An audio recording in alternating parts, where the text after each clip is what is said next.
یک بچه را میبینی ویدیوهای افراد را میبینه که مثلا آهنگای رپ میبینه، بعدی دوست داره از طریق موقت با یک کس ارتباط داشته باشه. 2 سال پیشی بچه او کار غلط و حرام میدید و او را پر از میکروب میدید. حال آهنگای رپ میبینه که دو بیادبی معاف باشه، موقت یک خانم برش شو میکنه و حالی دوست داره از رای موقت تماس بگیره، چون ذهن زی بدون زی که احساس کنه کنترل شده. امی گی کمیونیتی که زیاد شده، حتی ما متاسفانه فعلا در افغانستان افراد داریم که گی هستن. چرا؟ اینا کنترل ذهنی غیر محسوس شده. در تیک تاک میبینی که یک نفر مثلا میبینه که دخترها بازی میکنه، رقص میکنه، یا هم رقص میکنه بدون از اینکه دلیلش بفهمه.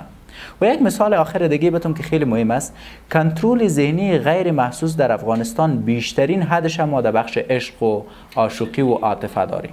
در فیسبوک های یک عکس انداختن و در یک پیام مثلا یک بچه که یک دختر انداختن نه که من تو را دوست دارم، به یک شکل او عکس انداختن، در موتر دیده باشی عکس تن انداختن، باز یک پیام متن نوشته که این صفحات زیاد است.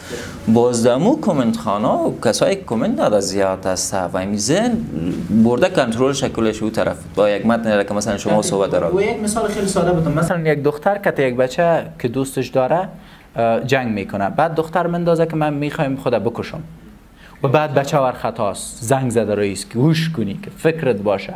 یا یک دختر به شکل واقعی به خاطر او بچه که ثابت کنه که من دوست دارم خودکشی میکنه. این کنترل ذهنی است، حماقت است. من هیچ کس را دوست داشته نمیتونم که مرا دوست نداشته باشه. چرا باید خدا بکشم که یکی را به دست بیارم؟ چرا 2 بیلیون 4 بیلیون نفر داریم؟